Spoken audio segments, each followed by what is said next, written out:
What's going on? Hopefully you all are having a good day. We had a good day out here in the woods. So every now and then, me and Mike get to talking and we recall these old stories of stuff that's happened in the woods. You forget about them over time, and then you remember that worker that you used to have, that you had that crazy story or that funny incident. And after you work at a company for years and years and years and years and years, the amount of employees list grows and grows and grows, and it gets awful more interesting, and you have more interesting stories, and you meet really interesting people. This particular incident, Mike says, oh, you got to make a video, and he had the pictures on his phones. I had them somewhere I didn't know, so Mike sent me the pictures, so I'll throw some of them pictures in here of what happened. So we were on this job, and the trail getting in there was pretty narrow. Getting the chipper in there wasn't easy. And we got the chipper in there, we were chipping, it was nice wood, but the road getting in there, literally to get to this guy's house and his timber, you had to go through a ways of swamp. Now the road, I mean, it was like 12 foot and then you're in swamp. So what had happened was, we'd worked there for a week or two, and job was going fine, everything was going well.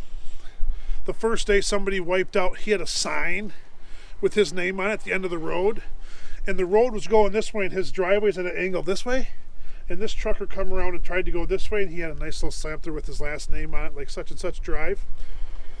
And the truck driver, he didn't just like bump it over, he just annihilated it. That trucker, yeah, he doesn't drive anymore, he's passed away. But that was the first day. I'll never.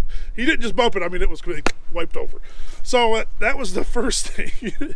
The guy wasn't really impressed with us about. Really nice guy, but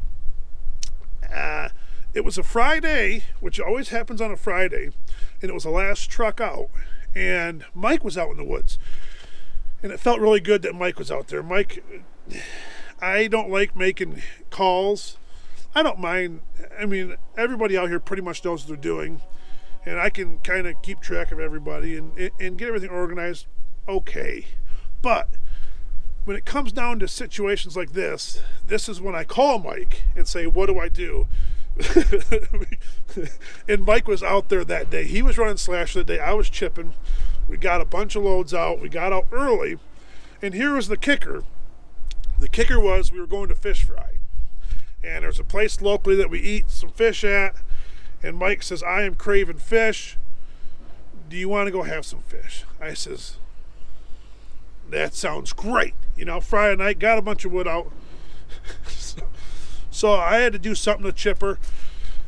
Every day after you work on this stuff, every day after you run equipment, you can't just turn the key and leave. There's always, you got to get fuel. The chipper's got to have, it's got to be taken care of. So you have your whole list of things to do. And so I was doing a few things and got a phone call, and they said so-and-so stuck at the end of the driveway. And I'm like, oh, okay. So I call Paul and say, hey, he's down the end of the driveway stuck. So Paul takes off down there. We're back at the landing doing our thing, and Paul calls me back and says, you got to get out here, we got big problems. He said, this truck is about ready to roll over, the chip man is. And I says, well, we don't need that. So I says, Mike, I said, we got problems out there. So we jumped the pickup truck, took off out there. The other kicker is, this is the only way to get out. The only way to get out. There is no other way out of this place. So now we're stuck here. So me and Mike are stuck. Pickup stuck. Everything's stuck back here. This one truck is leaning. The driver, I think he took his eyes off the road for a second or two and started to drive, and he tried to throttle out, and you know, when in doubt, throttle out. It didn't work this time. Usually that works. It didn't work this time. So so we get out there, and the one side of the trailer tires are all off the ground, and it's leaning real good. So we're trying to figure out a game plan of how in the world do we get this thing out of here. So we called a tow truck. It's the first thing we did. And it takes like an hour for it to get there. There's nothing locally big enough to do that. So we had to wait.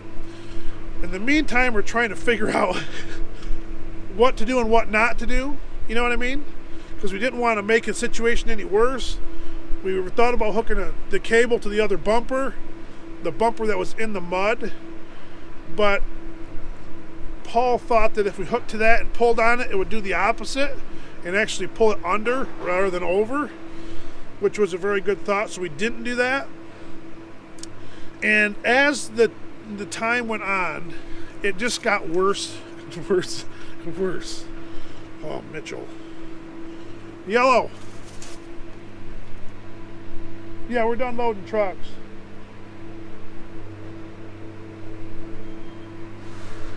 Yeah, you can just start stashing stuff anywhere as you can. Any oak or anything, just bring that up too. So, okay, yep. So it's kind of sinking down worse and worse and worse. And I mean, there is no bottom to this swamp. We've already figured that out. It just goes down. So now we're like, there's nothing we can do really. And so we wait, and the driver gets there, and he's kind of feeling the same way we're feeling. Friday night, he just kind of knew a truck needed pulled out, and we had a trailer almost tipping over. So he gets there, poor feller, he's got a cigarette in the mouth and one in his pocket. That guy was a worker. That guy got right in there, he crawled underneath the truck where it was muddy, got out. He had one pack of smokes. They fell in the water and they were junk.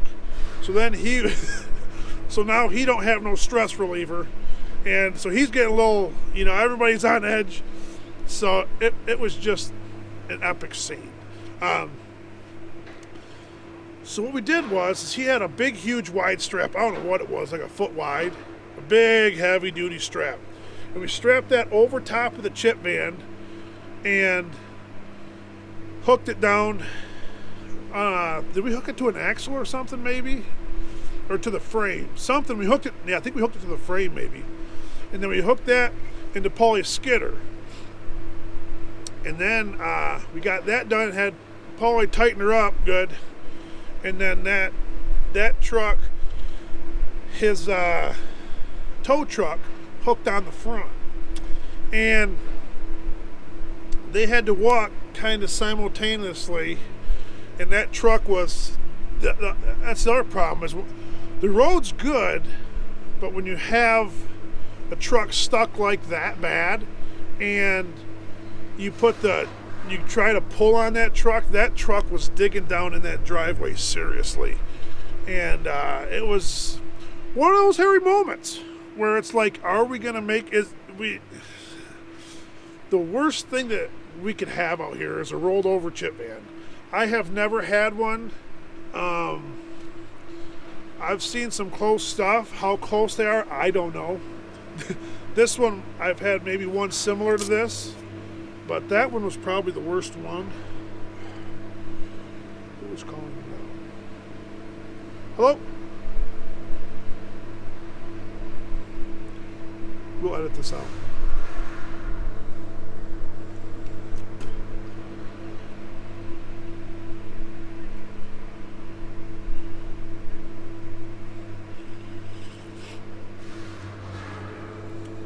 So they start pulling this truck out simultaneously, and it went.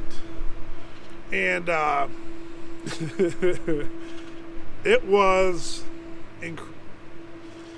I've had a couple of them close, and we've had some really bad leaners, and we've had to shut down to fix roads and stuff. But this was probably one of the closest ones, because there's no bottom in that swamp. I mean, you could stick a stick down there and it just keep going. That was it was very interesting. That truck's not on the road anymore out here. It was pretty rough shape, and that was getting drove. It's not bad, but it's not quite as reliable as we'd like it. So that truck's not on the road, and that driver's not here no more. He quit. But that's the Friday that me and Mike wanted to go, just to go eat fish. And instead, we ended up working late.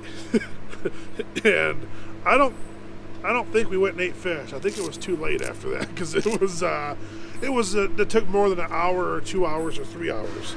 There was a lot of work involved. But yeah, that was the one where the YouTube channel at the time would have been great. And we had to fix the guy's driveway, fix that up, clean that up, of course. And yeah, that was an interesting truck. I mean, we have, if I could think of all of them that's happened over the years of trucks sliding down hills, on roads, sliding down, and us working for 2 or 3 hours trying to get sand on icy roads. And boy, we've pulled some trucks. We ripped the front, that truck that this happened to, we ripped the bumper off from that truck, pulling the slasher out of one nasty job. We got a bunch of rain. We pulled the chipper out. That was fine. That truck in the pictures went to get the slasher, and it got buried, and the skidder ripped the bumper off from that truck, which then ripped the radiator, crinkled all, ripped that up, and ripped the... man, that was an epic story too. Yeah, so that truck had been through it. A lot of people wonder how in the world these trucks take it when we're ripping and tearing on them. They're built different than a truck that's going over the road.